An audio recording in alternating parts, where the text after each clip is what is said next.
उद्धव ठाकरेंना भ्रमिष्ट शिरोमणी असा पुरस्कार देण्याची गरज असल्याचं अतुल भातखळकर यांनी म्हटलंय।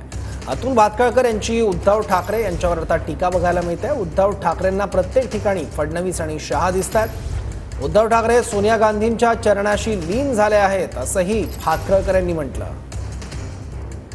उद्धव ठाकरे यांनी पुन्हा एकदा भाजपच्या नेत्यांवरती टीका जाहीर केलेली आहे। भाजपचे आमदार अतुल भातखळकर आपल्या सोबत आहेत। नाही, उद्धव ठाकरेंना भ्रमिष्ठ शिरोमणी असा महाराष्ट्राचा पुरस्कार देण्याची आवश्यकता आहे।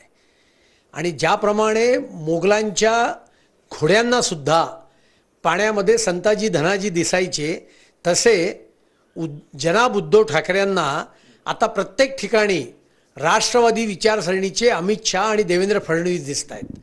उद्धव ठाकरे हे सगळे उद्योग करतायत ते केवळ आणि केवळ सोनिया मॅडमना खुश करण्याकरता।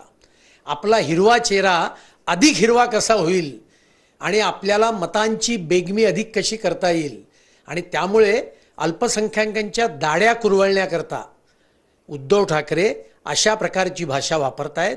सोनिया गांधींच्या चरणी ते लीन झालेले आहेत, दोन दोन पक्षांशी युती करतायत। शरद पवार त्यांना म्हणतात जरा बाहेर बसा, मी आपल्याशी नंतर बोलेन, त्यांचे फोन नाकारतात। आणि त्याच्यामुळे उद्धव ठाकरे या सगळ्या अपमानामुळे हे भ्रमिष्ट झालेले आहेत। कॅमेरामन रोहन पवारसह विनायक डावरुंग, TVNN मराठी, मुंबई।